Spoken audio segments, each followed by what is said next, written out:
Assalamualaikum warahmatullahi wabarakatuh.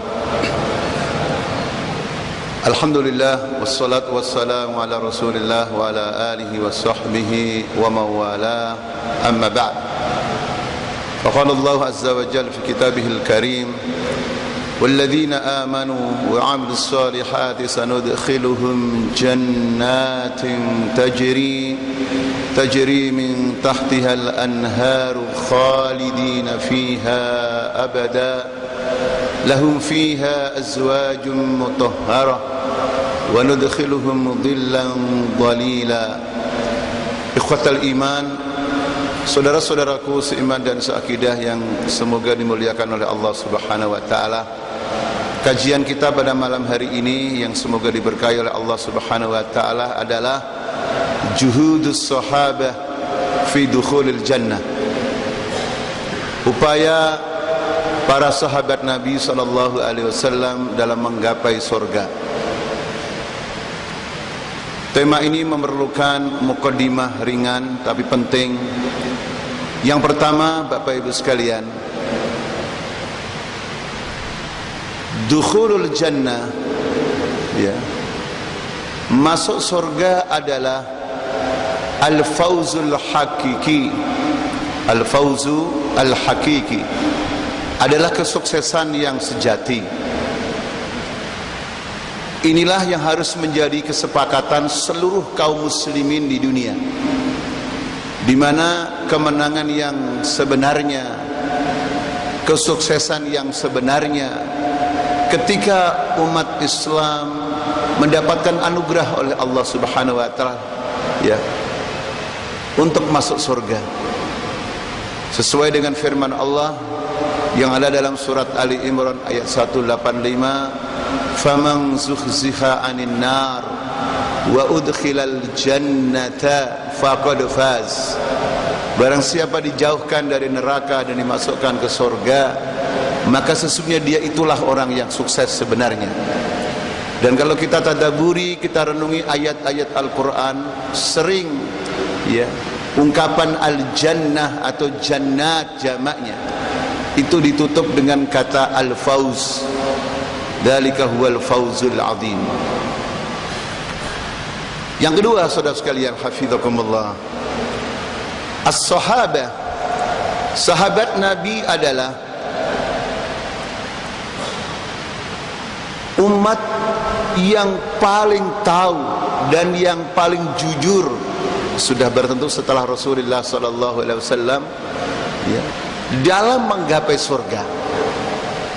Kalau kita ingin mengetahui siapa orang yang paling tahu dan paling jujur, paling bersungguh-sungguh untuk mendapatkan surga, dialah para sahabat Nabi sallallahu alaihi wasallam. Sehingga nanti ketika kita mengidolakan seseorang, ya ikhwatal iman, jangan sampai kita salah dalam mengidolakan. Karena ketika seseorang salah dalam mengidolakan dalam kehidupan Islami ini, kita akan kecewa dengan orang tersebut. Tetapi sahabat Rasulullah sallallahu alaihi wasallam adalah orang-orang yang sudah mendapatkan, ya, justifikasi, mendapatkan pembenaran, ya, mendapatkan, ya, kesaksian dari Allah Subhanahu wa taala bahwa mereka adalah ahlul jannah. Oleh karena itu, tema ini sangat penting, ya, ketika kita berbicara tentang surga dan dikaitkan dengan sahabat, maka tema ini menjadi sangat penting karena mereka lah orang yang paling tahu dan paling bersungguh-sungguh untuk mendapatkan surga. Mukadimah yang ketiga, saudara hafizakumullah, kalau dalam Al-Quran ada ayat-ayat yang berbicara tentang penghuni surga, ya, dan mereka adalah, ya, umat Rasulullah sallallahu alaihi wasallam, maka yang pertama dimaksudkan adalah para sahabat. Kenapa saya katakan demikian? Karena sahabat itulah yang pada waktu turunnya Al-Quran sebagai mitra bicara Allah Subhanahu wa taala, ketika disebut alladzina amanu, ya, yang ada di sekeliling Rasulullah sallallahu alaihi wasallam, maka mereka adalah sahabat. sahabat. Sehingga ayat-ayat yang berbicara tentang pujian Allah terhadap orang-orang beriman yang mereka pantas untuk menjadi penghuni surga, maka mereka adalah para sahabat, berada di garis terdepan. Ya. Kenapa? Sekali lagi Bapak Ibu sekalian, karena sahabat itulah yang dijadikan mitra bicara oleh Al-Quranul Karim pada waktu itu, dan semoga kita semuanya ya dimudahkan oleh Allah untuk mengikuti ya, para sahabat tersebut radhiyallahu jami'an. Ini ikhwatal iman untuk menjadikan gambaran tentang juhudus sahabat ya, upaya sahabat, kesungguhan sahabat ya, fi dukhulil jannah, dalam menggapai surga. Nah, bagaimana caranya sahabat Rasulullah SAW mereka mendapatkan surga yang telah disaksikan oleh Al-Quran dan As-Sunnah, telah dibenarkan oleh Allah dan Rasulnya? Pertama, Bapak Ibu sekalian, adalah dengan cara al-iman wal amal salih ya. Dengan iman dan amal saleh. Surga bukanlah sesuatu yang gratis. Surga adalah mahal. Ala inna sil'atallahi hiyal ghaliyah, ala inna sil'atallahi hiyal jannah. Ketahuilah dagangan Allah, bisnis Allah itu mahal, dan dagangan Allah itu surga. Nah, bagaimana kita dapat membeli surga? Maka yang pertama modalnya adalah al-iman dan al-amal as-salih. Nah, ketika disebut al-iman dan amal salih, kita lihat bagaimana kehidupan sahabat Rasulullah SAW di dalam membangun keimanannya. Kita sering mendengar athar yang mengatakan ijlis bina nu'min sa'ah. Jadi sahabat ketika bertemu dengan temannya, maka prioritas utamanya adalah ijlis bina nu'min sa'ah. Jadi duduk sebentar dalam rangka meningkatkan keimanannya. Itu prioritas utama para sahabat, para orang-orang yang paling tahu tentang bagaimana mendapatkan surga setelah Rasulullah SAW sudah barang tentu. Nah, bagi kita bagaimana?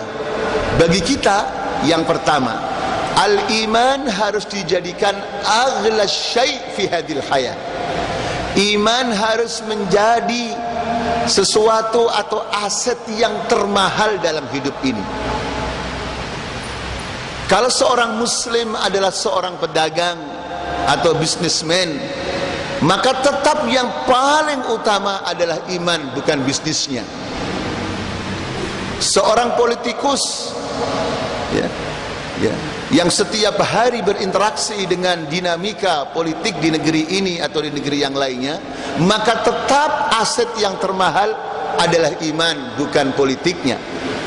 Sehingga iman itu tetap menjadi panglima, iman tetap menjadi penuntun di dalam berpolitik, di dalam berekonomi, dalam pendidikan, karena aghla syai'. Dan ini dibuktikan oleh sahabat. Ketika imannya diancam di Mekah oleh kufar Quraisy, maka mereka siap mengorbankan dengan apa saja yang paling mahal dalam kehidupan dunianya, termasuk tanah airnya, termasuk rumahnya. Beliau para sahabat korbankan itu semuanya, berhijrah dengan membawa iman dan akidah. Nah, ini yang kita maksud dengan al-iman aghla syai', sesuatu yang termahal dalam hidup ini. Kemudian amal saleh, untuk membuktikan bahwa iman kita benar, maka harus ada buktinya. Buktinya adalah amal soleh. Makanya dalam Al-Quran, iman dengan amal soleh sering berkaitan. Termasuk dalam surat Wal Asr, innal insana lafi khusr illa alladhina amanu wa amilus shalihat. Atau ayat yang kita baca tadi dalam surat An-Nisa ayat 57, والذين آمنوا وعملوا الصالحات سندخلهم جنات تجري من تحتها الأنهار. Jadi iman dan amal saleh. Yang kedua, Bapak sekalian, bagaimana para sahabat itu berhasil atas izin Allah menggapai surga? Yang kedua, caranya dengan al-istijabah linida'illah wa rasulih. Cepat merespon panggilan Allah, Jadi ketika ada panggilan Allah dan Rasulnya, maka tidak ada lagi panggilan yang lebih penting daripada Allah dan Rasulnya. Bapak Ibu masih ingat bagaimana kisah Handalah radhiyallahu anhu yang disebut dengan ghasilul malaikah, yang dimandikan malaikat.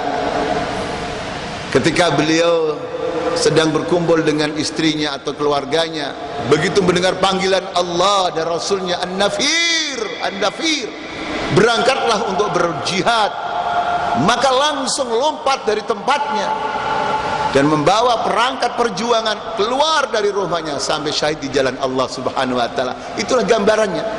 Dan itu karena dicontohkan oleh nabinya.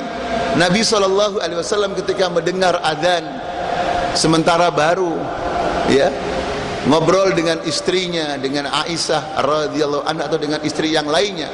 Kita tahu semua dalam hadis Aisyah, maka Nabi langsung pergi meninggalkan tempat itu. Sampai-sampai Aisyah mengatakan, faka'annahu la ya'rifuna wa la na'rifuhu.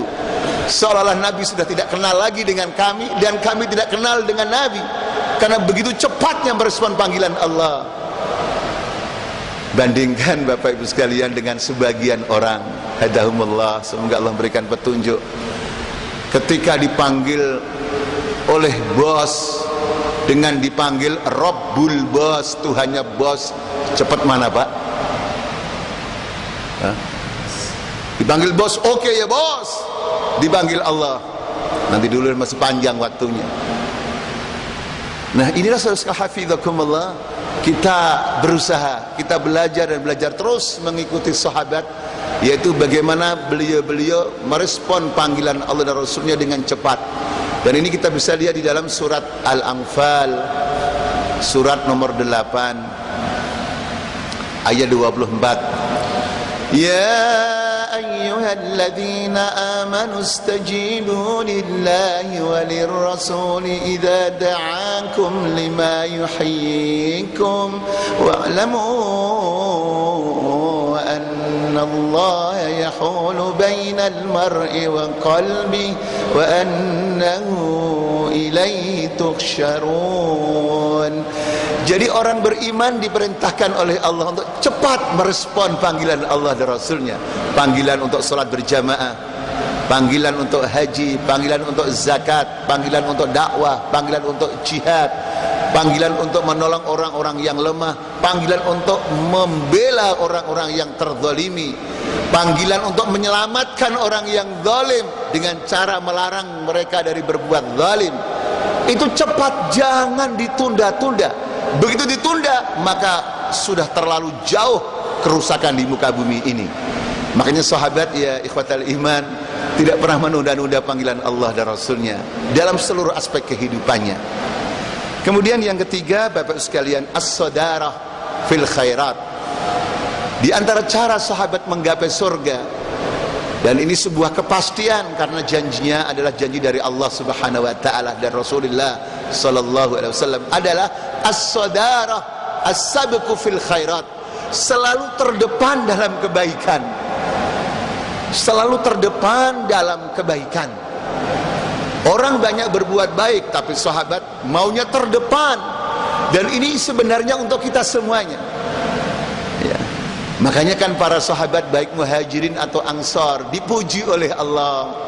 Mereka disebut oleh Allah, diabadikan oleh Allah dalam Al-Quran karena mereka dahulu terdepan dalam kebaikannya. Ini bisa kita lihat dalam ayat 100 surat At-Taubah, surat nomor 9.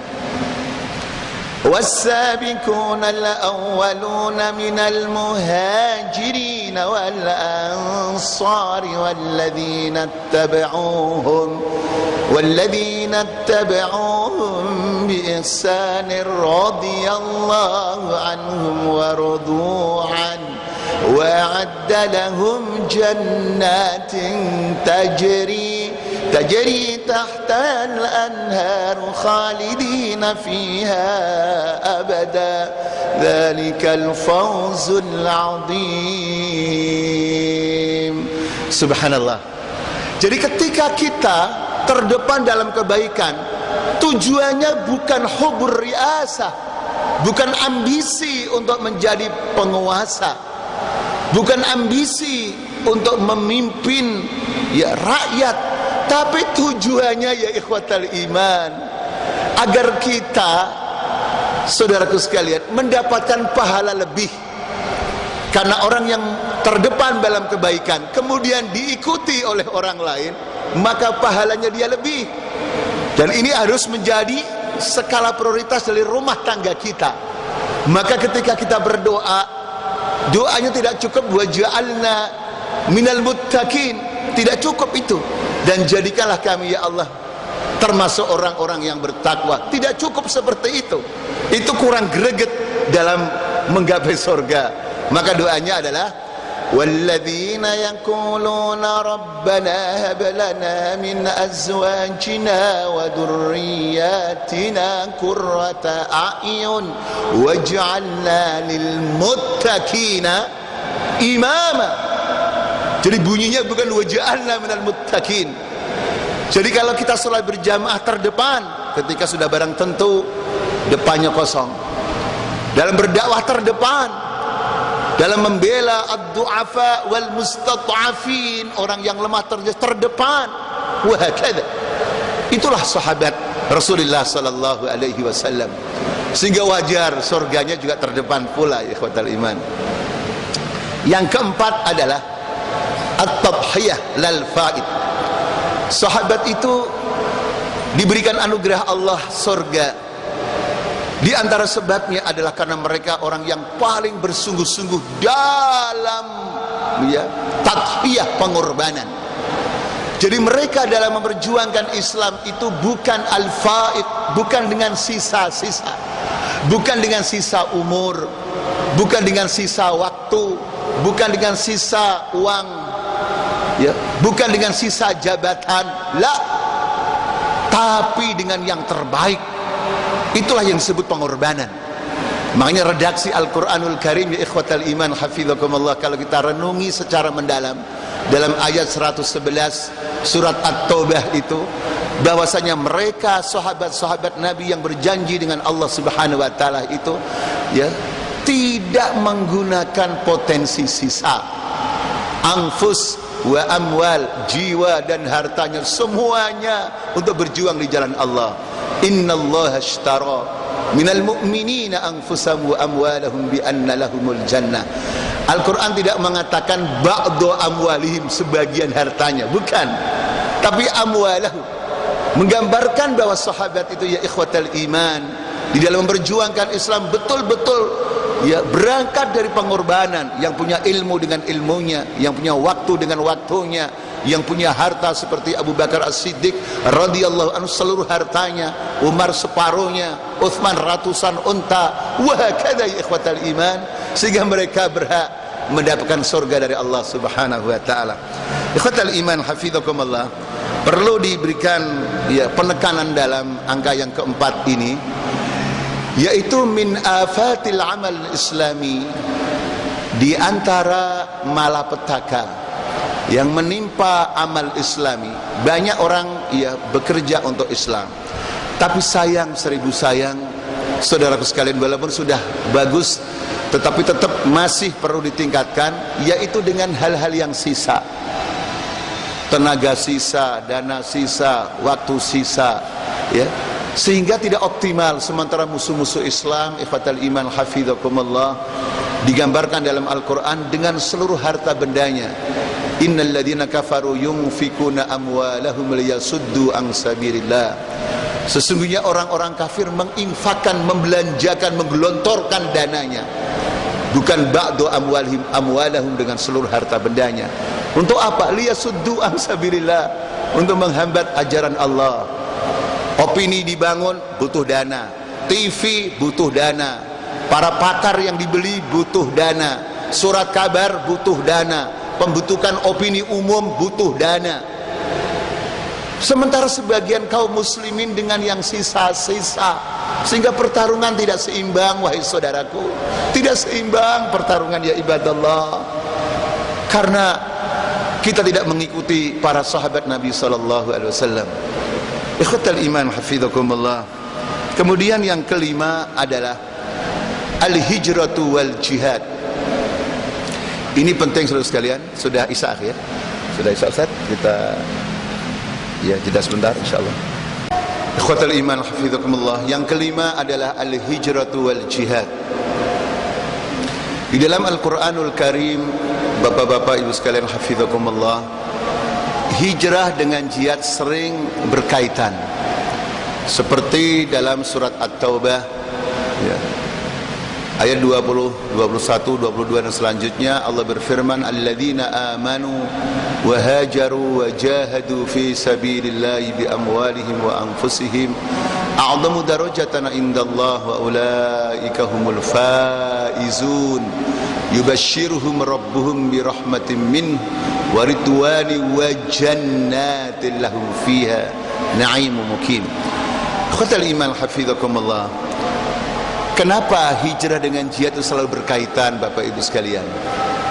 Karena hijrah tujuannya, wahai saudaraku, agar potensi kaum muslimin itu terhimpun menjadi sebuah kekuatan besar, sehingga bisa membangun Islam yang penuh dengan rahmat, tidak tercacar.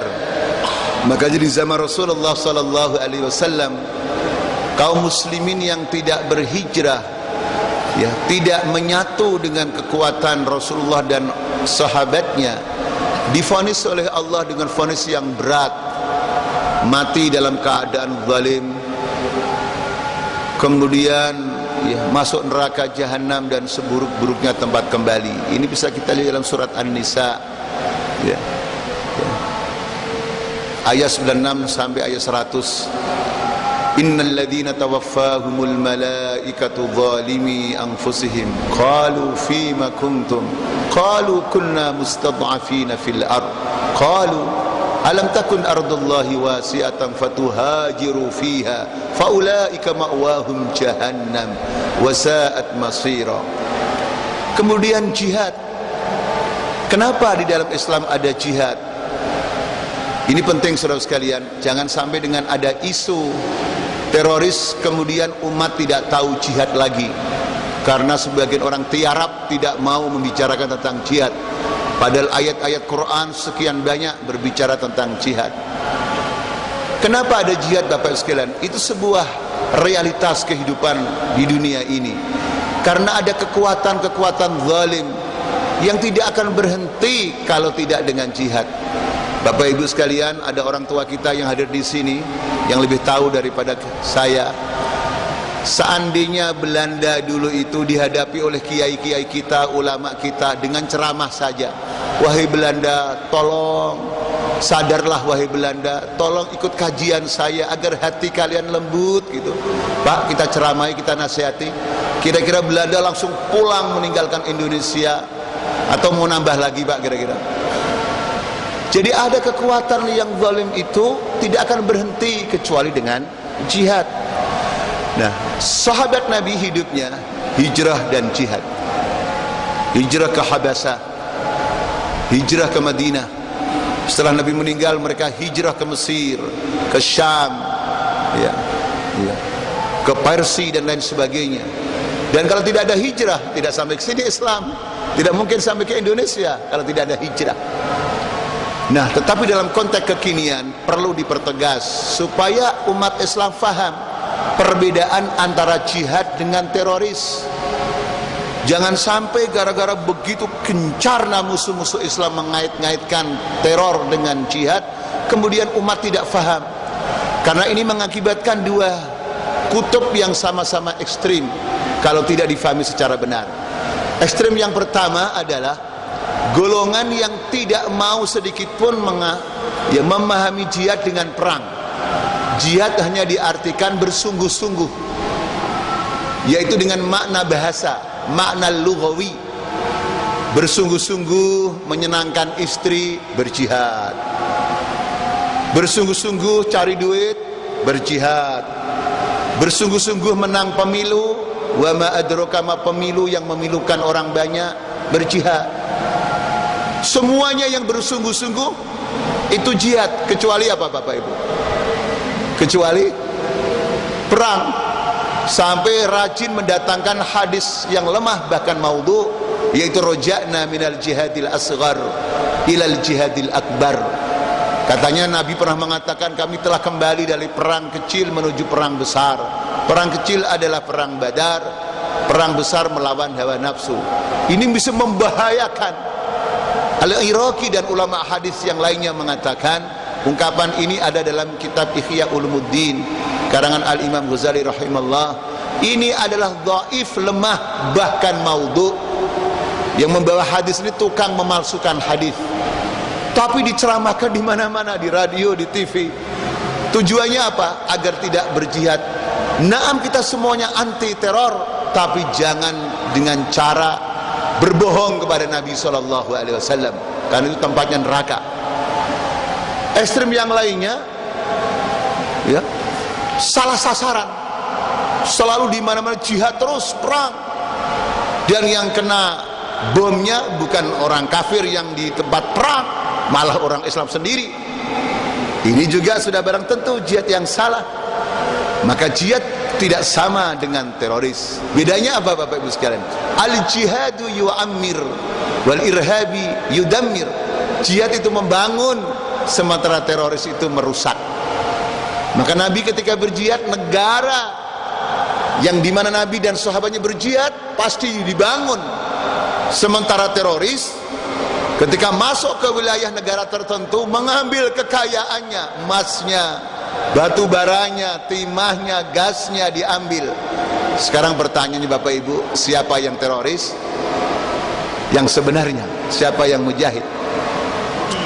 Kemudian bedanya lagi adalah al-jihadu yuwahhidu wal irhabi yufarriq. Jihad itu menyatukan umat. Maka dalam sejarahnya Nabi dan sahabatnya, para khalifah dan umatnya, rakyatnya berjihad menyatukan umat. Tetapi teroris itu memecah belah. Umat Islam dipecah belah, dipecah macam-macam, dikotak-kotakkan. Nanti ada radikal, nanti ada yang katanya moderat, dan lucu pembagiannya. Ini pernah kedengaran di TV, kita lihat masjid-masjid di kota besar ramai, tapi sayang yang meramaikan orang-orang kelompok radikal.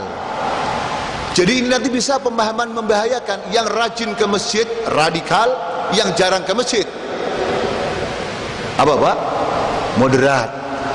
Yang menutup auratnya radikal, yang telanjang bulat atau telanjang persegi moderat. Yang mau diajak korupsi moderat, yang tidak mau diajak korupsi radikal. Ini bisa bahaya, memecah belah umat ya ikhwatal iman. Nah, para sahabat Rasulullah sallallahu alaihi wasallam kerjanya adalah berhijrah dan berjihad sehingga mendapatkan surga dari Allah, dari jannat tadi itu. Kemudian yang keenam, al-wafa bi ahdillah. Kenapa sahabat itu berhasil mendapatkan surga atas izin Allah Subhanahu wa ta'ala dan rahmatnya? Karena mereka memenuhi janjinya kepada Allah, jujur dalam janjinya kepada Allah.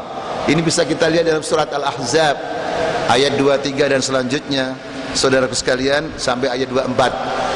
Minal mu'minina rijalun sadaqu ma 'ahadullaha 'alaihi faminhum man qada nahbahu wa minhum man yantadir wa ma baddalu tabdila liyajziyallahu as-sadiqina bisadaqihim wa yu'adzibal munafiqina in syaa'a yatuba 'alaihim innallaha kana ghafurar rahima. Minal mu'minina rijal, di antara orang-orang beriman rijalun. Rijal di sini tidak sekedar laki-laki artinya, tapi pujian dari Allah. Aktivis-aktivis yang sodaku ma'ahadullah alaih, jujur terhadap janjinya kepada Allah. Maka faminhum man qadha nahbahu, maka sebagian mereka ada yang menemui ajalnya, gugur di medan jihad fisabilillah. Wa minhum may yantadir, dan sebagian mereka ada yang masih menunggu. Wa ma baddalu tabdila, dan mereka tidak merubah janjinya sedikit pun. Jadi saudara sekalian, kita ini hidup ini berjanji, kita telah berbiat kepada Allah agar hidup kita ini betul-betul mengikuti ajaran Allah Subhanahu wa taala. Dan sahabat adalah generasi yang paling jujur janjinya kepada Allah Subhanahu wa taala, sehingga pantas mendapatkan surga dari Allah Subhanahu wa taala. Yang ketujuh adalah al-istiqamah. Apa itu istiqamah, Bapak Ibu sekalian? Al-istiqamah adalah al-iltizam bi ta'alimiddin, komitmen dengan seluruh ajaran Islam. Sehingga sahabat ketika mencari nafkah Islami, dalam rumah tangganya Islami, dalam jihadnya Islami, dalam bergaul Islami, sehingga Islam itu rahmat, betul-betul rahmat. Sampai di saat perang pun rahmat Islam itu. Aina dalil, mana dalilnya? Ketika perang tidak boleh nebang pohon-pohonan, tidak boleh membunuh orang yang lagi beribadah di tempat ibadahnya, tidak boleh membunuh laki-laki tua yang tidak ikut berperang, tidak boleh membunuh perempuan, anak-anak. Itu dalam perang nggak boleh seperti itu, apalagi di saat damai. Subhanallah. Bandingkan dengan orang yang tidak mengikuti Islam, bandingkan bangsa yang tidak mengikuti Islam. Jangankan di saat perang, di saat damai saja pohon-pohon di hutan, Bapak Ibu, itu ketika tidak mengikuti Islam. Jadi jangan sampai ketika bicara Islam rahmatul alamin itu diartikan loyo, mengikuti selera musuh, mengikuti selera manusia. La, Islam itu rahmah bijami'in suwariha wa alwaniha. Islam itu rahmat dalam seluruh bentuknya, dalam apa saja rahmat.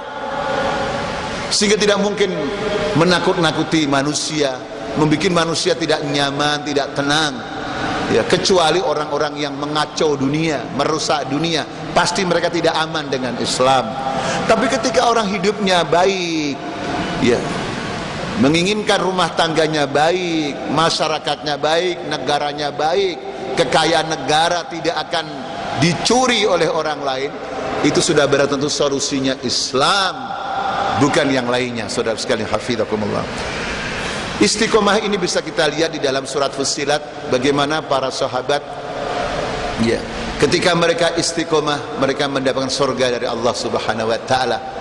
Innal ladzina qalu rabbuna Allah thumma istaqamu tatanazzalu alaihimul malaikatu alla takhafu wa la tahzanu wa basyiru bil jannati allati kuntum tu'adun. Jadi sahabat itu tidak takut dan tidak bersedih. Masa depannya cerah, mandece, bukan mandesu, masa depannya suram. Sekarang itu banyak orang takut, Bapak Ibu sekalian, karena tidak istiqomah. Anak kelas 3, SMP, SMA takut gak lulus. Begitu mau masuk perguruan tinggi takut gak diterima. Begitu sudah kuliah takut karena diterima di kedokteran, bayarannya mahal. Begitu diterima menjadi pegawai negeri takut ditugaskan. Di mana, Pak? Jadi banyak ketakutan ketika orang itu tidak istiqomah. Sahabat gak ada ketakutan, ya ikhwatal iman, karena hidupnya istiqomah. Apalagi di akhirat nanti, alla takhafu wa la tahzanu. Subhanallah. Dan untuk istiqomah diperlukan 3 hal. Yang pertama adalah al-istiqomah alal ghayah. Orientasi kehidupan kita jangan berubah, apapun profesi kita. Orientasi kita adalah ridho Allah, orientasi kita adalah ukhrawi. Subhanallah. Kemudian yang kedua, al-istiqomah adalah mabda. Kita harus istiqomah dengan prinsip hidup kita, la ilaha illallah Muhammadur Rasulullah. Kita tidak akan terjatuh gara-gara al-manfaah, kepentingan. Ketika seandainya di antara kita ada pengusaha, jangan sampai hanya karena tender dia tega menceburkan dirinya ke dalam api neraka. Jangan gara-gara dia ingin menjadi wali kota atau gubernur menghalalkan segala cara sehingga menyeret dirinya ke dalam api neraka. La, karena seorang muslim yang dicontohkan Nabi dan sahabatnya adalah tetap berpendirian dengan prinsip. Makanya Nabi SAW ketika ditawari kekuasaan, ditawari harta, ditawari perempuan yang tercantik di Mekah, tidak mau Nabi. Kenapa? Karena harus meninggalkan prinsip, harus meninggalkan dakwah. Berbeda ketika Nabi sudah di Madinah. Nabi tidak menolak harta, Nabi tidak menolak kekuasaan, karena harta kekuasaannya justru untuk membangun prinsipnya, mendakwahkan prinsipnya, la ilaha illallah Muhammadur Rasulullah, supaya kita utuh dalam memahaminya. Karena ada sebagian orang tidak utuh di dalam memahami tentang kekuasaan dan harta. Dalilnya Nabi menolak ketika di Mekah ya diberikan kekuasaan. Menolak karena harus mengorbankan prinsip. Tapi ketika di Madinah Nabi tidak menolak. Subhanallah. Jadi kita harus selalu istiqomah. Yang ketiga adalah al-istiqamatu alal manhaj. Manhajul haya. Sistem dan pedoman hidup kita jangan berubah.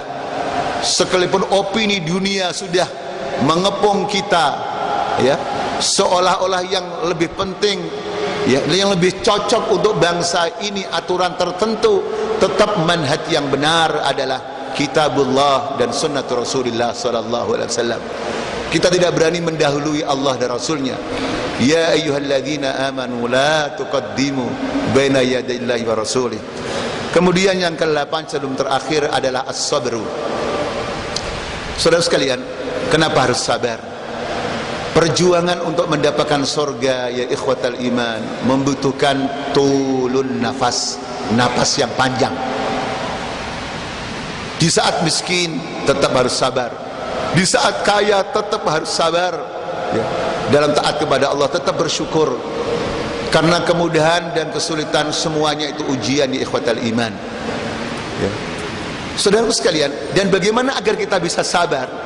Maka jawabannya saudara sekalian, pertama, kita harus memahami bahwa kehidupan dunia ini adalah darul ibtila. Di dunia ini darul ibtila, negeri ujian.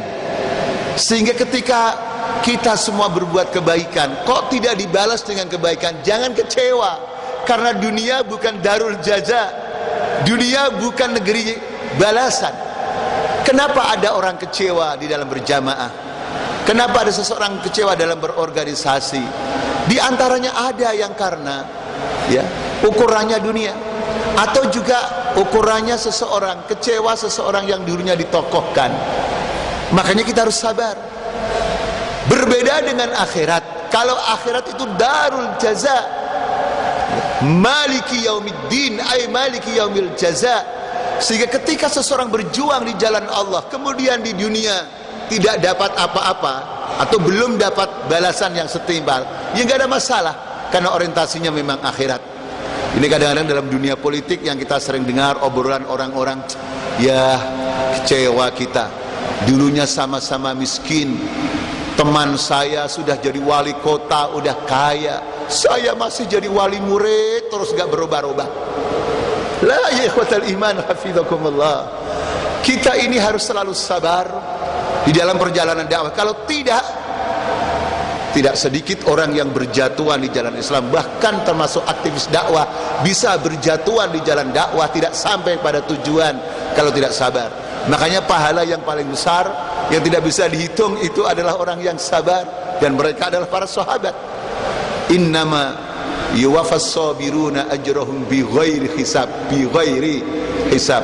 Terakhir Bapak sekalian adalah al-mutaba'ah.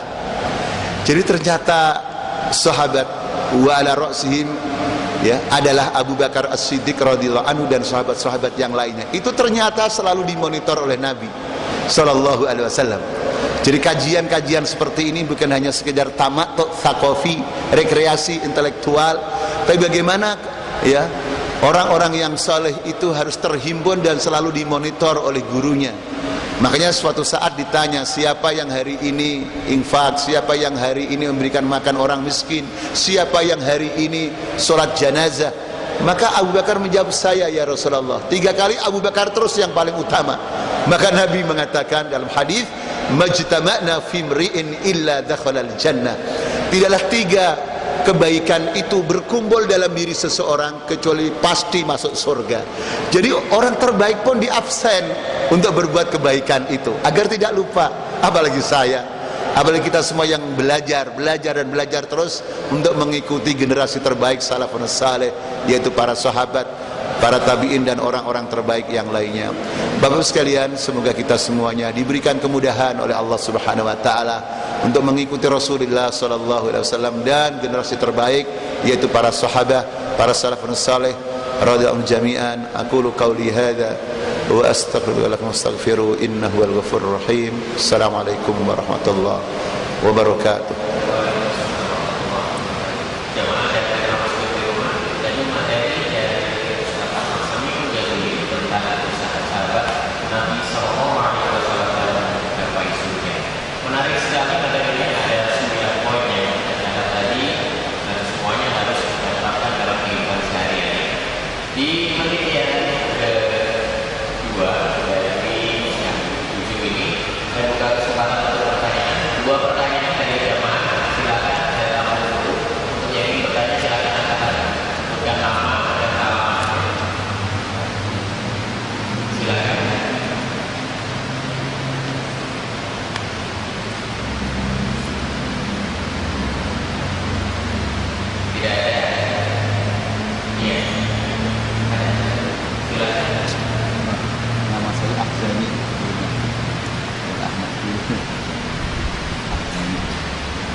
Baik,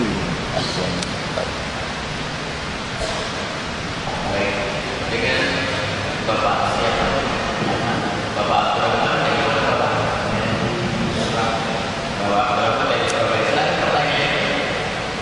Assalamualaikum warahmatullahi wabarakatuh. Assalamualaikum. Terima kasih atas yang perhatikan.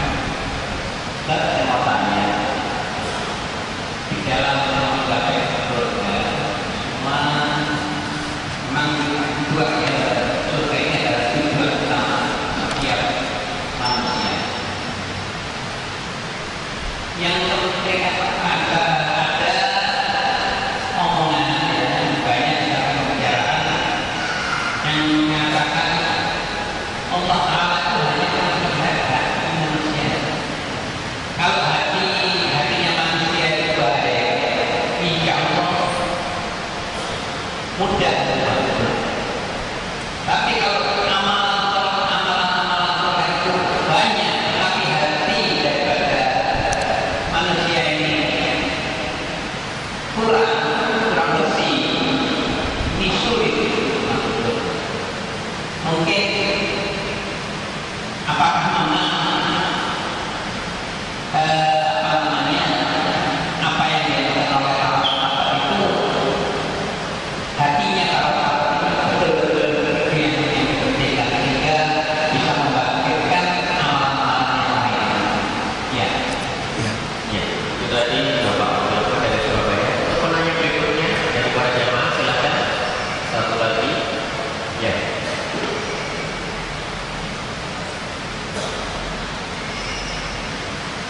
Ya, dengan Bapak siapa?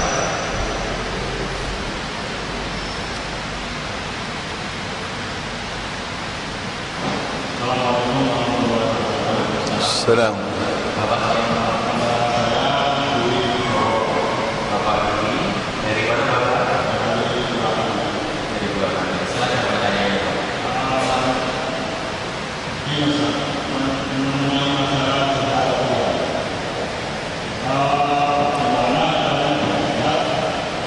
Di negeri yang perluasan itu mengatakan bahwa itu jauh. Baik. Iya, Gimana nih jihad?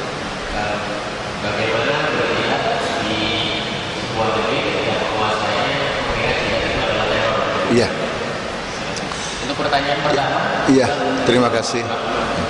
Tentang hati. Saudara sekalian, ketika kita berinteraksi dengan ayat-ayat Al-Quran dan Al-Ahadith An-Nabawiyah, tidak bisa dipungkiri tentang ahamiyatu tarbiyah al-qalbiyah, urgensi pembinaan hati kita, ya, di mana kebaikan, ya, seluruh jiwa raga kita ini dimulai dari hati. Itu sudah kita sering fahami, ya. Sampai-sampai Al-Quran pun turun yang pertama itu ke hati. Nazala bihi ruhul amin ala qalbika litakuna minal mundirin. Atau dalam hadis bahwa ukuran kebaikan seseorang dari hati, ala inna fil jasadi mudghah idza salahat salahal jasadu kulluh wa idza fasadat fasadal jasadu kulluh ala wa yal qalb. Intinya saudara sekalian, urgensi pembinaan hati itu tidak bisa kita pungkiri. Bahwa Allah melihat hati kamu, tidak melihat, ya, bentuk kamu. Itu tidak bisa kita pungkiri. Ya, tetapi ada satu hal yang perlu dicatat. Jangan sampai kita terjebak ke dalam, ya, kenikmatan rohiyah hati, tapi tidak produktif dalam amal soleh. Dengan alasan yang penting hatinya zikir terus. Memang nikmat orang zikir itu, ala bi dzikrillahi tatmainnul qulub. Tetapi yang dikhawatirkan dengan nikmatnya berzikir, hati mendapatkan vitamin, mendapatkan gizi atau oksigen dan sebagainya, meninggalkan kewajiban-kewajiban yang lainnya. Kewajiban amar ma'ruf nahi mungkar, kewajiban jihad, kewajiban dakwah, kewajiban mencari nafkah, kewajiban bangun negara. Alasannya yang penting hati saya baik. Nah, ini yang tidak diperbolehkan. Jadi ketika ayat-ayat Quran dan hadis berbicara tentang urgensi hati, ini bukan berarti menafikan yang lain. Justru bukti kalau hati seseorang itu bersih, hatinya salim yang nanti diterima oleh Allah di akhirat, itu buktinya dia memproduksi sekian banyak amal soleh. Makanya saudara sekalian, dikaitkan antara amal soleh dengan hati yang beriman. Dengan ayat berapa itu? Ayat 97, ayat 16, surat 16, surat An-Nahl. Man amila salihan min dzakarin aw untha wa huwa mu'min faluhyiyannahu hayatan thayyibah. Jadi kenapa ini harus dijelaskan? Karena maaf, insya Allah bukan di sini Pak ya, di sebagian masyarakat, di orang awam ada yang mengatakan, kenapa sih kamu harus berjilbab? Untuk apa berjilbab kalau hatinya kotor seperti itu? Saya ini walaupun nggak berjilbab tapi hati saya bersih loh. Nah, ini kan repot itu. Ini bukan tafsir Jalalain, ini tafsir jalan lain. Nggak benar itu. Jadi memang hati harus bersih, tapi bukti bahwa hati bersih itu beramal soleh, amalnya banyak ya. Ini Ustaz ya yang mungkin bisa disampaikan. Yang kedua, saudaraku, jihad itu secara bahasa diambil dari kata al-jahdu atau al-juhdu. Maknanya adalah at-ta'ab, capek, letih. Kan orang berjuang itu capek. Al-masyaqqah, berat. Atau juga artinya bersungguh-sungguh. Ketika di sebuah negara penduduknya beragama Islam mayoritasnya, atau tidak beragama Islam mayoritasnya, hanya minoritas, tetapi aman, damai, tidak ada perang, maka jihad kita adalah menyampaikan Islam secara benar ya. Kita buktikan dengan akhlak Islam yang mulia, kita tampilkan keindahan-keindahan kehidupan berislam. Itu jihad kita. Berbeda dengan negara di mana memang umat Islam sudah dijajah, seperti Palestina, Irak, Afghanistan, sebagian Pakistan. Itu ulama fikih dari dulu sampai sekarang dimanapun berada mengatakan wajib berjihad dengan perang qital. Ini di kitab-kitab pesantren sudah banyak sekali, termasuk di pesantren-pesantren kita ya. Di antaranya di dalam kitab Fathul Mu'in, sarahnya Ibnu Thalibin, dikatakan ketika orang kafir masuk ke negeri Islam ya, memerangi umat Islam, maka jihad yang artinya perang hukumnya fardu ain. Setiap orang wajib berperang. Sampai dikatakan oleh ulama fikih, termasuk orang yang sebelumnya nggak wajib jadi wajib. Yang seharusnya dia punya utang, minta izin dulu orang yang ngutangi. Ketika sudah negerinya diduduki oleh orang kafir, kayak Indonesia dulu diduduki oleh Belanda, harus berperang. Itu akhirnya bedanya jihad di negara yang sudah dijajah secara fisik dengan perang, dengan negara yang baru perangnya perang opini. Menuduh orang yang berjihad dengan teroris. Atau juga mungkin ada teroris beneran yang dibikin oleh orang-orang non muslim. Bisa saja ketika orang tidak paham Islam, kurang mendalam pemahamannya tentang jihad, bisa saja mereka sengaja dipelihara oleh orang-orang kafir yang suatu saat bisa ditampilkan berita-berita tersebut untuk merusak citra Islam, citra jamaah muslimin, citra partai Islam, dikait-kaitkan semua. Itu bisa jadi terjadi. Makanya ayat-ayat jihad itu dikaitkan juga di dalam Al-Quran dengan ilmu, dengan tafakuh fiddin, agar orang yang berjihad itu faham Islam, bukan sekedar semangat. Contoh Bapak Ibu sekalian, surat At-Taubah, surat nomor 9, itu surat tentang perang ya, sampai-sampai nggak ada bismillahirrahmanirrahimnya kan. Itu di ayat 122 itu diingatkan oleh Allah tentang kewajiban tafakuh fiddin. Tidak harus berperang semuanya, tapi harus ada yang mendalami Islam. Tujuannya apa? Ketika nanti berperang, perangnya benar, jihadnya benar, tidak merusak. Jihadnya justru memelihara dunia, memelihara tempat-tempat ibadah. Makanya di ayat 122 itu berbicara tentang tafakuh fiddin. Wa ma kana al-mu'minuna liyanfiru kaffah kaffah falawla nafara min kulli firqatin minhum ta'ifatun liyatafaqahu fid din wa liyundiru qaumahum idza raja'u ilaihim la'allahum yahdharun. Jadi agar masyarakat peka, yang bisa membuat masyarakat peka, sadar, waspada dari musuh-musuhnya, itu orang yang faham Islam. Sampai-sampai ayatnya bukan liyatafahamu, bukan faham, tapi menggunakan kata liyatafaqahu dari kata al-fiqhu, karena al-fiqhu fil lughah maknahu al-fahmud daqiq, pemahaman yang mendalam. Bahkan ikut wazan yatafaqahu, yang yatafa'alu, wazan tafa'ala yatafa'alu, itu menggambarkan upaya yang maksimal. Jadi mencari ilmu itu yang maksimal, sehingga bisa memberikan pencerahan dalam keislaman, termasuk dalam jihad. Makanya ayat 1, 2, 3 jihad lagi itu ayatnya. Ya ayyuhalladzina amanu qatilul ladzina yalunakum minal kuffari wal yajidu fikum ghilza wa'lamu annallaha ma'al muttaqin. Supaya tidak disebut kebetulan, dan Quran gak ada kebetulan, kita lihat lagi surat Al-Kahfi. Kenapa perjalanan Musa alaihissalam dalam mencari ilmu, bertemu dengan hamba Allah yang tidak terkenal? Saking tidak terkenalnya, Quran gak menyebut namanya. Karena Khidir itu adanya dalam sunnah nabawiyah, Qurannya gak ada. Karena ini pelajaran bagi Musa. Ketika Musa ditanya, ya Musa, apakah ada orang yang alim melebihi kamu? Tidak ada. Nabi Musa gak mau menjawab wallahu a'lam, langsung gak ada aja.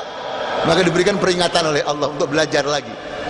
Nah, Allah subhanahu wa ta'ala dalam meletakkan ayat-ayatnya, itu kisah Musa didahulukan daripada kisah Dzulqarnain dalam surah Al-Kahfi. Kenapa ya ikhwatal iman? Jawabnya wallahu alam, karena kisah Musa untuk bertemu dengan Khidir itu adalah rihlatun litolabil ilmi, perjalanan untuk menuntut ilmu. Sementara Dzulqarnain kisahnya adalah rihlatun ilal jihad, perjalanan untuk jihad, memerangi orang-orang yang merusak negara, merusak di muka bumi. Nah, bepergian mencari ilmu harus didahulukan daripada berjihad, sehingga nanti tidak ada orang yang hilang meninggalkan kedua orang tuanya untuk mengikuti jamaahnya. Kenapa ada peristiwa seperti itu? Karena nggak paham jihad. Orang tua itu ya ikhwatal iman, jangankan yang muslim, yang kafir saja harus wasahibhuma fid dunya ma'rufa, apalagi sesama muslim hanya tidak satu jamaah saja. Sampai-sampai dalam Quran nggak ada ayat yang berbunyi wabil auladi ihsana. Yang ada apa Bapak Ibu? Wabil walidaini ihsana. Padahal berbuat baik sama anak wajib hukumnya, tapi itu tidak ditekankan oleh Quran. Karena otomatis fitrah manusia itu sangat memperhatikan anak istrinya. Pak, maaf, di Surabaya ini kalau ada orang rajin kerja dari fajar, habis subuh pergi cari duit, pulang malam, ditanya oleh wartawan, Bapak kok rajin bekerja? Untuk siapa gajinya? Jawabnya untuk siapa Pak? Untuk siapa jawabnya Bapak Ibu? Untuk anak istri. Berapa yang menjawab? Ini untuk kedua orang tua saya yang di kampung yang sudah tua, yang saya wajib berbuat baik pada mereka. Berapa persen Pak jawaban seperti itu? Lah ini kok ada seseorang yang suruh meninggalkan kedua orang tuanya? Kenapa? Tidak ada ilmunya, kurang berilmu. Itu akhirnya. Jadi jihadnya di negara-negara yang tidak ada perang, dengan menampilkan Islam yang benar, menyampaikan Islam yang benar, bukan dengan bom. Kalau pengajian jangan bom, pakai apem. Ya, tahu kan apem orang Jawa Timur? Habis pengajian lapar kan apem. Kita aja ya, wallahu a'lam bishawab. Ya, terima kasih Ustaz. Kita sapa penelpon yang sudah bergabung di Radio Kita.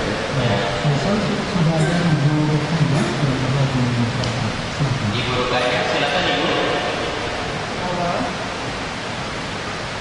Ya, silakan Ibu.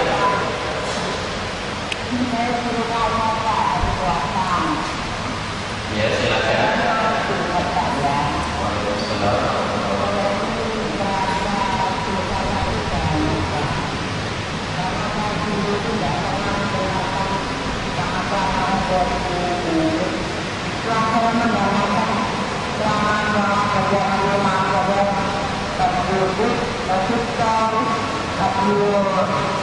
Aiman, baju, ya semua pakai dari saya berkaitan. Terus saya ini betul Pak. Begitu ini dapat dosa dua, dosa banyak itu. Terus saya ini bagaimana cara masuk berdoa ini? Oke, Pak. Ya, jadi intinya bagaimana mengenai ini karena merasa dosanya terlalu banyak begitu ya. Sabar. Bagaimana? Oke, ya, insya Allah kami sudah bisa menangkap pertanyaannya. Ini dari Ibu Kaya di belakang Ustaz Ya. menanyakan bagaimana caranya untuk memperbaiki diri karena merasa dosanya terlalu banyak. Ya. Ikut pengajian-pengajian. Saudaraku yang semoga dimuliakan oleh Allah, Bu Ruqayyah hafidahullah, dan saudara-saudaraku yang lainnya yang semoga dimudahkan oleh Allah untuk berbuat kebaikan. Saudara sekalian, mengakui bahwa seseorang itu berbuat dosa adalah sebuah kebaikan. Al-i'tiraf, mengaku bahwa saya atau yang lainnya berbuat dosa, itu alamat alamat orang tersebut menjadi baik. Setiap orang yang berdosa, ya, setiap manusia setiap manusia pasti berbuat dosa. Karena Nabi juga mengatakan kullu bani adam khata'un wa khairul khata'in at-tawwabun. Jadi ketika kita mengaku berbuat dosa, itu sudah barang tentu jangan basa-basi. Itu pertanda bahwa kita ingin memperbaiki diri dan bisa menjadi yang terbaik. Tadi hadisnya kan jelas, setiap manusia itu berbuat dosa. Tapi sebaik-baiknya orang yang berbuat dosa adalah yang bertobat kepada Allah. Artinya bisa jadi yang terbaik. Abu Bakar, Umar, Uthman, Ali, manusia yang dulu pernah berbuat dosa bisa menjadi yang terbaik. Bahkan di antara sahabat Nabi mengaku berbuat dosa, diampuni oleh Allah. Wa akharuna i'tarafu bidunubihim khalatu amalan salihan wa akhara sayyi'a asallahu an yatuba alaihim innallaha ghafurur rahim. Jadi di zaman Nabi ada sebagian orang ya yang mengaku berbuat dosa. Jadi mencampur, dia juga berbuat soleh, amal soleh, dia juga berbuat dosa. Tapi kelebihannya mengaku sehingga diampuni oleh Allah Subhanahu wa taala. Jadi semoga Bu Ruqayyah dan sebagian saudara kita yang lainnya ketika berbuat dosa ya mengaku dan secepatnya ya untuk memperbaiki diri dengan cara ya mengikuti pengajian, membaca buku-buku Islam, ya, tafsir, hadis, berteman dengan orang-orang yang salihah. Insya Allah ketika kita bersungguh-sungguh, sebesar apapun dosa kita, Allah berikan jalan yang terbaik. Karena itu janji Allah, dan janji Allah sebuah keniscayaan. Walladzina jahadu fina lanahdiyannahum subulana. Ya, itu tadi pertanyaan Ibu Kaya di belakang. Semoga jawaban dari Ustaz ini bisa membuat pertanyaannya dari Bapak Abdullah terlebih pertama, kedua dari Bapak Ali. Untuk berikutnya saya masih membuka pertanyaan dari para jemaah. Silakan yang ingin bertanya, silakan mengangkat tangannya, dan juga mitra masjid yang ada di rumah hubungi 5245555 mengajukan pertanyaan seputar tema kita malam hari ini tentang sahabat Nabi Sallallahu Alaihi Wasallam dalam mencapai surga.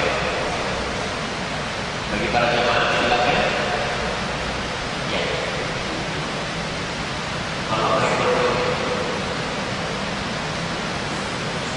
Dengan Bapak siapa?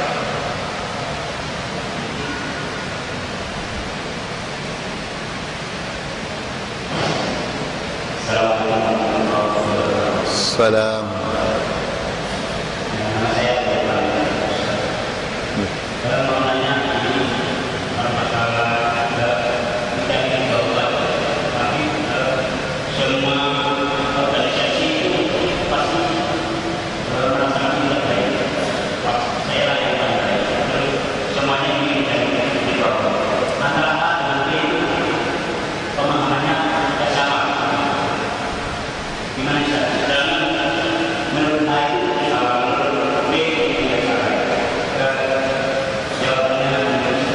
Ya.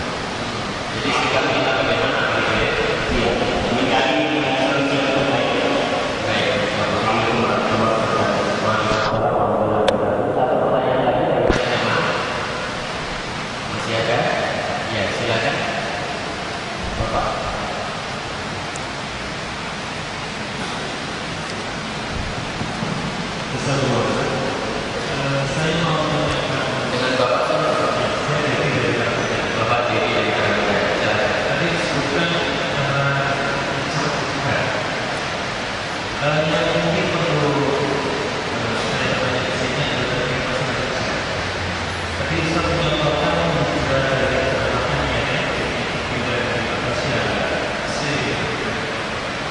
Kalau saat ini konteks hijrah itu seperti apa? Hijrah maknawi atau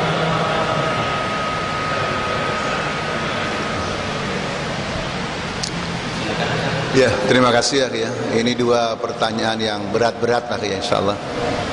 Semoga Allah meringankan kita semuanya.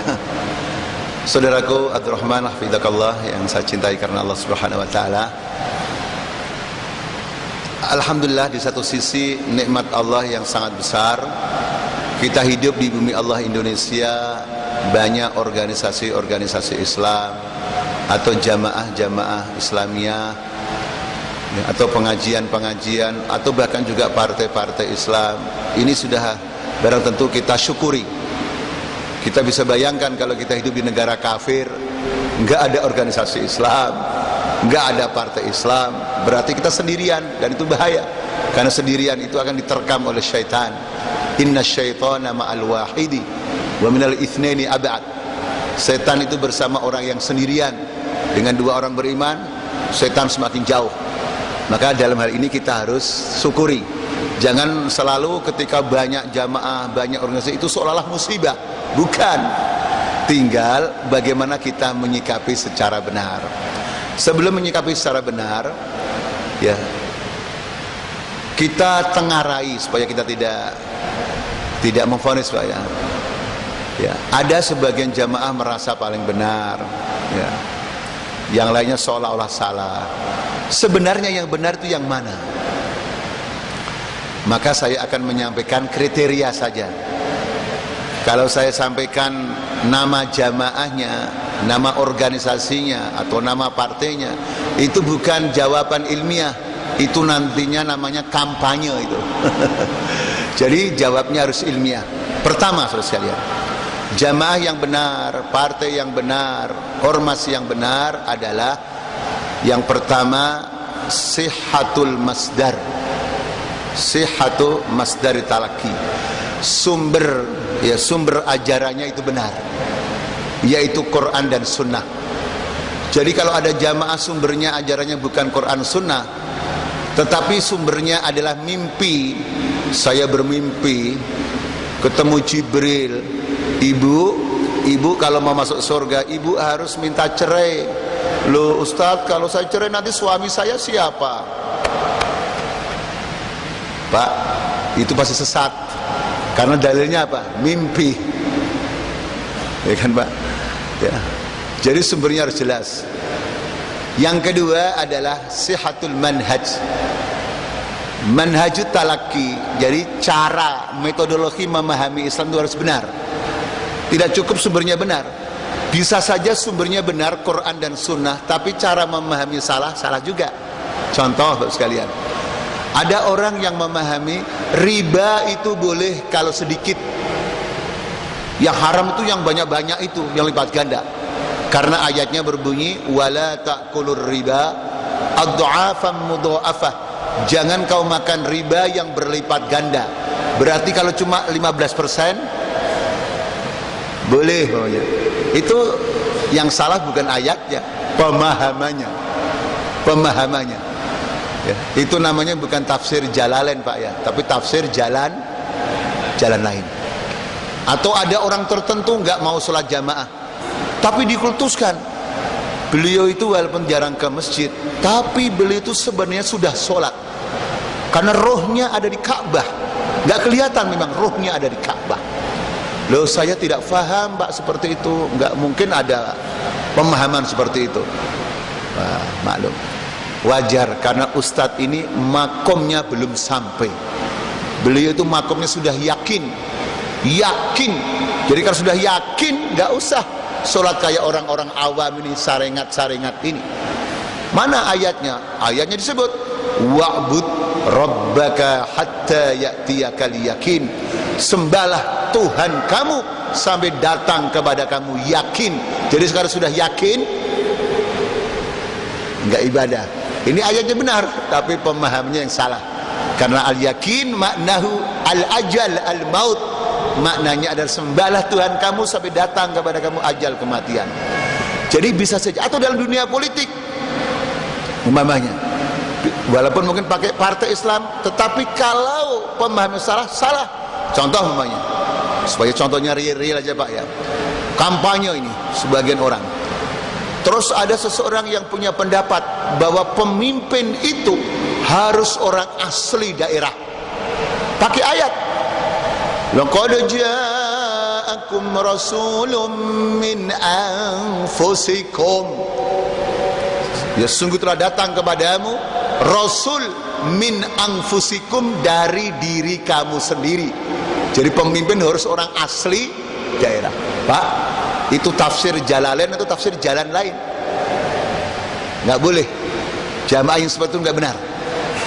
Kemudian yang ketiga adalah jamaah yang benar, apapun namanya, adalah yang mereka pemimpinnya dan kader-kadernya adalah secara umum, walaupun tidak semuanya, secara umum adalah as-sadiqin, orang yang benar, yang jujur, sehingga kita diperintahkan oleh Allah untuk berpihak pada mereka. Ayatnya berbunyi, ayat 119 surat At-Taubah, ya ayyuhalladzina amanu taqullah wa kunu ma'as-sadiqin. Hai orang-orang yang beriman, bertakwalah kamu kepada Allah dan kamu harus bersama orang-orang yang benar, yang jujur. Di sini Allah tidak menyebut subhanahu wa ta'ala al-jar wal majrur. Jujur dalam apanya nggak disebut. Kalau nggak disebut itu lil umum dalam tafsir. Likai tadhhaba kullu nafsin bima dhahabat. Dibiarkan umum.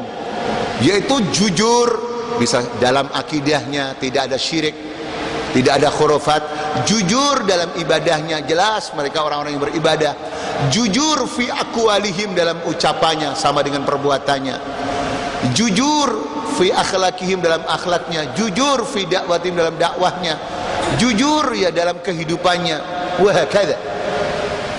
Namanya apapun di dunia manapun, kita tidak membatasinya. Yang keempat diantaranya adalah tidak istijal, tidak terburu-buru memvonis saudaranya. Tidak berani terburu-buru memvonis saudaranya kafir, sesat, ahli bid'ah, karena dia taat pada Nabi. Nabi SAW memberikan ajaran pada kita, tidak boleh seorang muslim menuduh saudaranya dengan tuduhan-tuduhan yang tidak benar, ya kafir, ya fasik, tidak boleh. Kalau tuduhan itu salah, tuduhan itu kembali pada dirinya. Makanya para ulama Islam salafun saleh rahimallah tidak berani menuduh orang lain salah. Kita tahu semuanya kan ungkapan Imam Malik umpamanya rahimallah, Imam Darul Hijrah, kullu qaulin yuqbalu wa yurfadu illa qawla sahibi hadhil maqbarah, wa asyara ila maqbarat Rasul sallallahu alaihi wasallam. Jadi setiap pendapat bisa diterima, bisa ditolak, kecuali sabda Rasulullah sallallahu alaihi wasallam. Imam Malik tidak menyuruh mengikuti dirinya, tidak menyuruh umatnya, jamaahnya mengikuti dirinya, karena bisa ditolak, bisa diterima.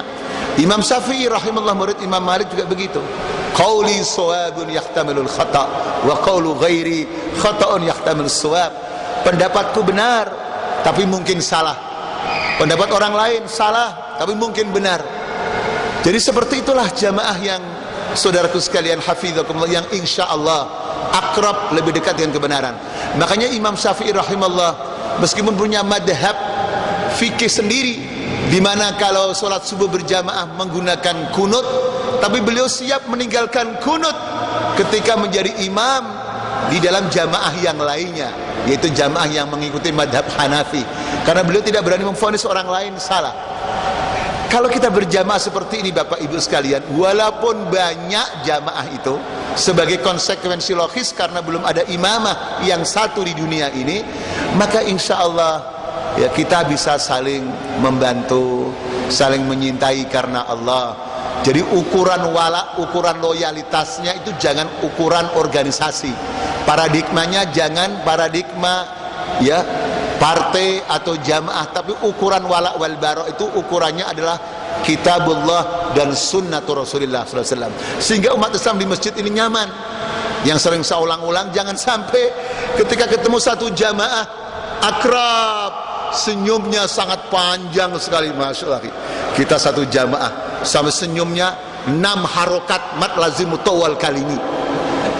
tapi bertemu dengan jamaah yang lain atau partai lain, dikorupsi ukhuwahnya, dikorupsi senyumnya menjadi matobi'i 2 harokat, bahkan tidak mau senyum, nggak ada gunanya senyum dengan dia. La, tidak boleh seperti itu ya ikhwatal iman, hafizakumullah. Itu ya, agak panjang jawabannya karena itu memang penting pertanyaan itu.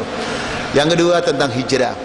Hijrah dalam kekinian. Pertama sebelum kekinian, hijrah itu madiyah ila qiyamis saah. Ajaran hijrah yang diterangkan oleh Quran dan dipraktekkan oleh Nabi berjalan sepanjang masa. Tidak ada satupun ayat yang menasah ayat hijrah. Kenapa saya katakan begitu? Karena keadaan umat Islam bisa berubah. Hadis yang mengatakan la hijrata ba'dal fathi, tidak ada hijrah setelah Fathu Makkah. Kenapa? Karena Makkah sudah jadi bagian negara Islam. Jadi kalau ada seseorang di negara tertentu atau di daerah tertentu tidak bisa mengamalkan Islam karena diteror dan sebagainya, wajib dia hijrah ke perumahan lain, ke desa lain, ke provinsi lain. Tetap berlaku, tidak akan terhapus karena nggak ada ayat atau hadis yang menghapusnya. Cuma secara umum hijrah yang artinya fisik ini tidak sebaiknya tidak dilakukan secara ijtihad fardhi, ijtihad individu, harus atas dasar keputusan ya dia dan jamaahnya dan imamnya. Karena tidak kita bisa pungkiri di dunia Islam ini banyak jamaah, banyak organisasi Islam. Supaya saudaraku sekalian, ijtihadnya itu mendekati kebenaran. Karena kebaikan seseorang dalam beribadah kepada Allah, dalam menegakkan syariat, dalam mengembangkan dakwah, sudah tentu hal ini masalah besar yang memerlukan ukul, akalnya, pikirannya para ulama, baik yang memahami Islam dan juga yang memahami medan dakwah. Sehingga jangan setiap orang ijtihad individu, harus dimusyawarahkan, disyurahkan. Ya. Kenapa demikian? Karena kalau kita tidak tahu medan, ya bisa saja niatnya baik, tapi belum tentu hasilnya baik. Contoh, saya mau hijrah sajalah ke Malaysia, karena ada opini bahwa Malaysia katanya lebih bagus Islamnya. Begitu ke Malaysia, tidak ada izin tinggal yang jelas. Statusnya apa Bapak Ibu? Pendatang apa? Pak? Dengar. Mengamalkan Islam dengan leluasa atau malah dikejar-kejar? Atau mau hijrah ke Saudi saja, Saudi Arabia, karena di sana ada Makkah dan Madinah, di sana ditegakkan Quran dan Sunnah. Terus kita pergi ke Makkah Madinah, nggak pulang-pulang, masuk surga atau masuk penjara Pak? Pak, tangkap askari kita, nggak punya iqamah. Atau pergi saja ke Amerika, ya, katanya negara demokrasi, hijrah ke sana bebas kita. Terus Bapak pergi ke Amerika, jenggot Bapak lebih panjang daripada jenggot saya. Sampai airport apa Pak? Masuk surga atau masuk neraka? Jadi maksud saya, kita harus tahu medan di negara-negara di dunia ini. Oleh karena itu harus bermusyawarah dengan ulamanya, dengan jamaahnya. Kita ya. Nah, sementara hijrah yang setiap saat berlaku dan tidak usah membutuhkan fatwa dan musyawarah adalah hijrah maknawiyah. Hijrah mentalitas, yaitu meninggalkan setiap yang dilarang oleh Allah, itu wajib setiap saat dan tidak membutuhkan musyawarah lagi. Karena al-muhajiru man hajara ma nahallahu anhu. Itulah yang harus kita lakukan setiap saat. Kebiasaan-kebiasaan buruk yang sudah kita lakukan itu kita tinggalkan secepatnya. Nggak usah kita nunggu-nunggu fatwa MUI atau fatwa-fatwa yang lainnya. Pokoknya yang penting keburukan kita tinggalkan saja. Ya saudara sekalian, hafizakumullah. Ini akhirnya berkaitan dengan hijrah.